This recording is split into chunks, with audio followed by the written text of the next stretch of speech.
थोड़ी देर पहले कितनी रौनक थी यहाँ, और अब देखो कितना सूना सूना लग रहा है। रीमा के बिना तो घर सूना लगेगा ही, लेकिन ईश्वर की बड़ी कृपा है कि सब कुछ ठीक ढंग से हो गया। हाँ माँ जी, जिन्हें भी बुलाया था वो सब लोग आए और मेहमानों की खातिरदारी में कोई कमी भी नहीं रही। अब तो ईश्वर से यही प्रार्थना है कि रीमा सुखी रहे, वो दोनों हमेशा खुश रहे। सब किस्मत की बात है। मैं दुआ करती हूँ कि उसका नसीब मेरे जैसा ना हो।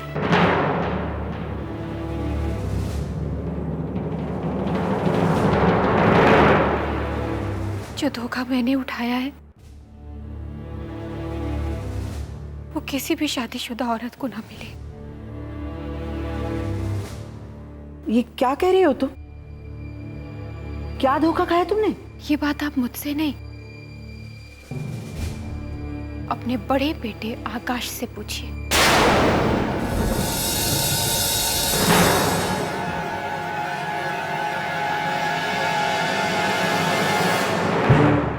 देख क्या रहे हो? बताओ ना सबको। मुझे नहीं पता तुम क्या कह रही हो। अच्छा, तुम नहीं जानते कि नीलिमा कौन है?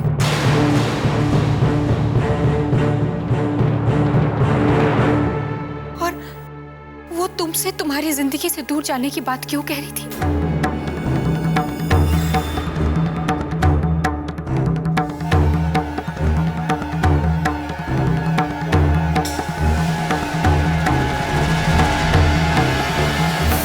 कौन नीलिमा? तुम किसकी बात कर रही हो रुक्मिणी? नीलिमा इंदु की दोस्त है। इंदु के साथ उसके ऑफिस में काम करती है।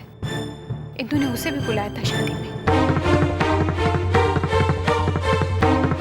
और मैंने वहीं पर सुना कि नीलिमा आकाश से इनकी जिंदगी से दूर जाने की बात कह रही थी।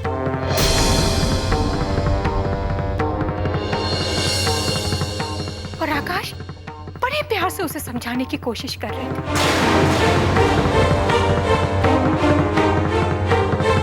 क्या रिश्ता है तुम्हारा उस औरत के साथ? चुप क्यों हो गए तुम? बताओ ना सबको।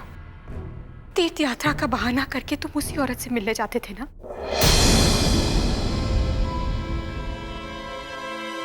और साथ में प्रसाद भी लेके आते थे।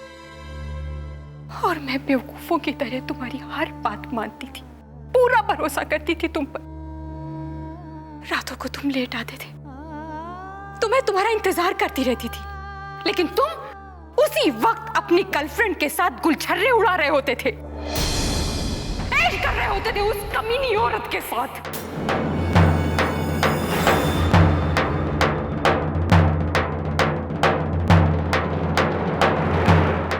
गाली मत दो उसे, वो बहुत ही अच्छी और नेक औरत है।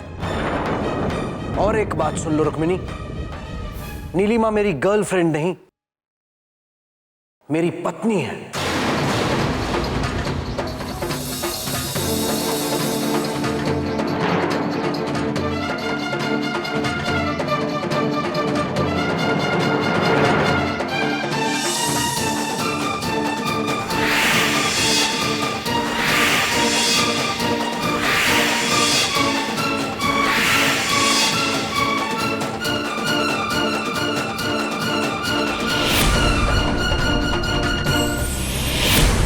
नीलिमा को मैं तब से जानता हूं जब हम एक ही कॉलेज में एक साथ पढ़ा करते थे।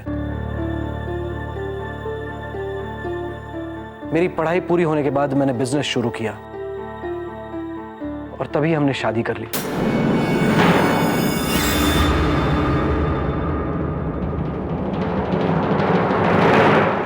घर पर किसी को नहीं बताया मैंने, डर रहा था शायद बाबूजी इस ब्याह को स्वीकार ना करें। मेरी गलती ये हुई कि जब उन्होंने मेरा रिश्ता रुक्मिणी के साथ तय किया तब मैंने कुछ नहीं कहा। मैं मानता हूं ये मेरी सबसे बड़ी गलती थी। अगर उसी समय मैंने सब कुछ बता दिया होता तो। और आज इतने बरसों के बाद तुम ये कह रहे हो कि मुझसे गलती हो गई?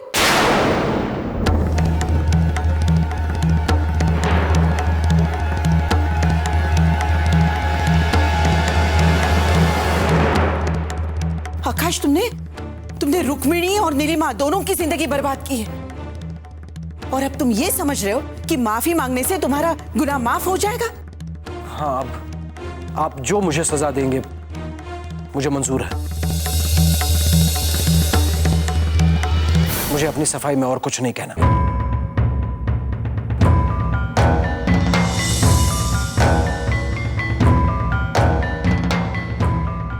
आकाश, सारी जिंदगी झूठ बोलते आए और अभी फिर से झूठ बोल रहे हो। अपने उस नाजायज रिश्ते पर पर्दा डालने के लिए बोल रहे हो कि तुमने उससे शादी की है, वो तुम्हारी पत्नी है। मैं झूठ नहीं बोल रहा रुक्मिणी, ये सच है। और हमारे इस रिश्ते को नाजायज कहने का तुम्हें कोई अधिकार नहीं है। हाँ, सारे अधिकार तो तुम मर्दों को है ना।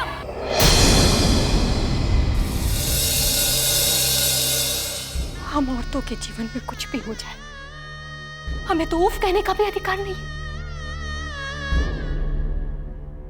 दीदी, आप प्लीज शांत हो जाइए।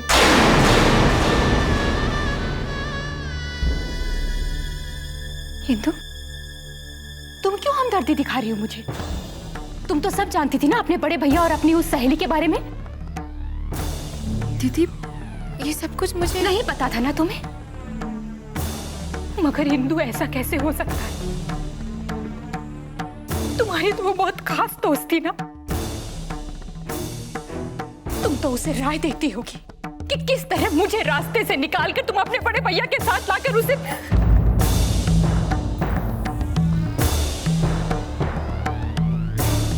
दीदी, आप ये क्या कह रही है? मतलब मैं सब क्यों करूंगी? उससे बदला लेने के लिए, और क्यों?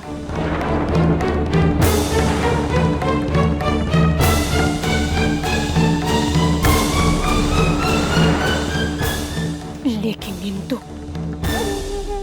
एक बात याद रखना, मैं उन औरतों में से नहीं हूं जो रो करके अपने मायके चली जाती हैं। तुम और तुम्हारी सहेली कान खोल के याद रखो,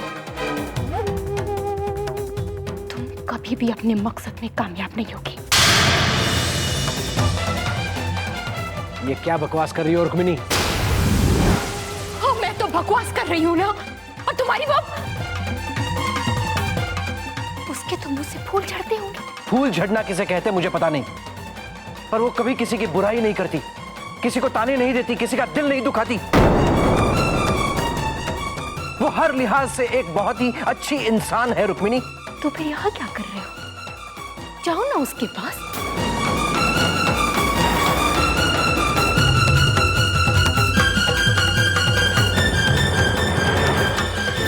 क्या कहा तुमने? तुम्हारे कहने का यही मतलब है ना कि मैं सबकी बुराई करती हूँ, सबको ताने देती हूँ, सबका दिल दुखाती हूँ? तो फिर यहाँ क्या कर रहे हो? जाओ ना अपनी उस देवी के पास जो हर लिहाज से बहुत ही नेक और शरीफ औरत है। ठीक कह रही हो तुम, अब यही करूंगा मैं।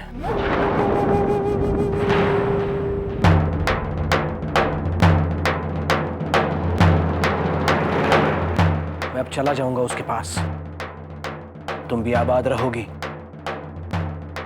और नीलिमा की जिंदगी भी बर्बाद नहीं होगी।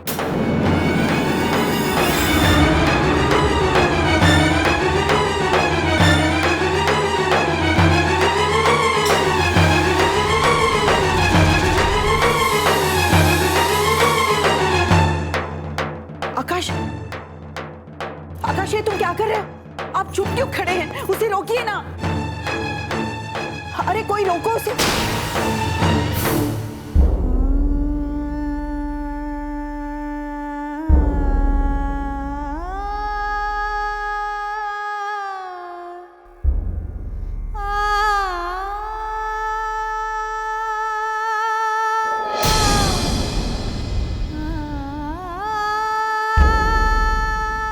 रुक्मिणी, उठो बेटा, अपने कमरे में चलो।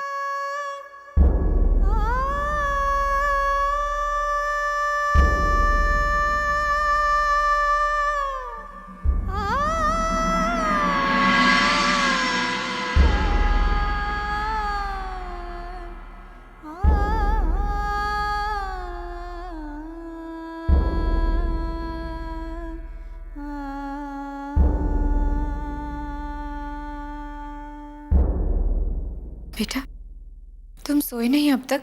इंदु चाची, क्या हुआ मम्मी को? वो रो क्यों रही है? कुछ नहीं बेटा, कुछ नहीं हुआ। डैडी कहाँ गए? पापा कुछ काम से बाहर गए, थोड़ी देर में लौट आएंगे।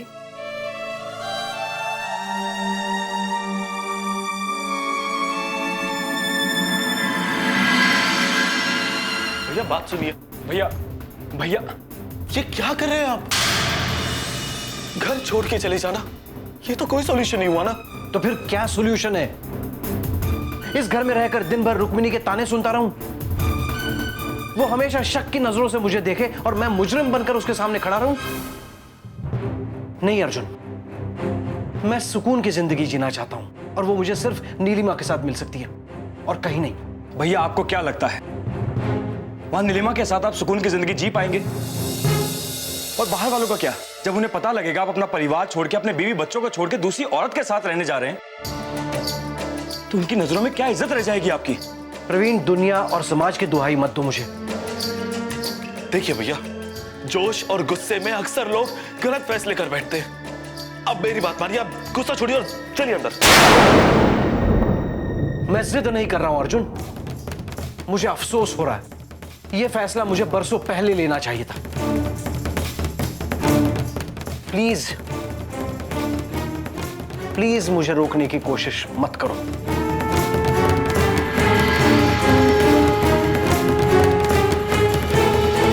भाई भैया प्लीज बात तो सुनिए।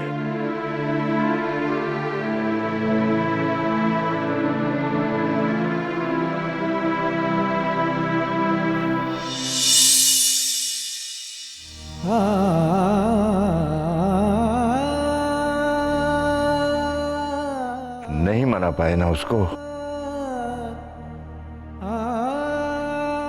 नहीं बाबूजी। पता नहीं ईश्वर की क्या मर्जी है। बाबूजी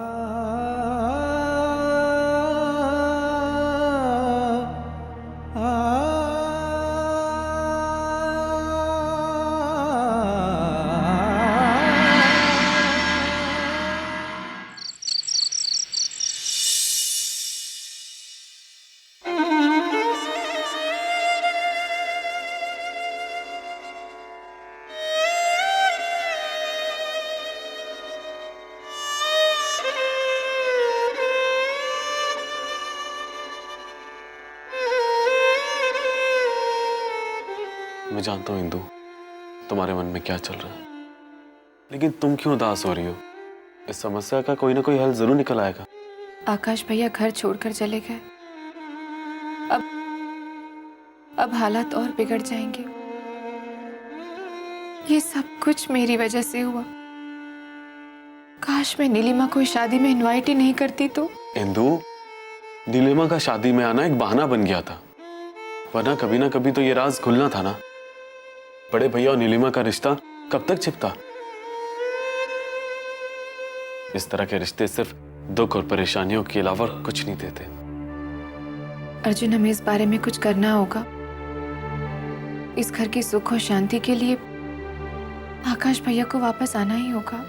काम मुश्किल है, लेकिन अगर तुम चाहो तो हो सकता है। वो कैसे?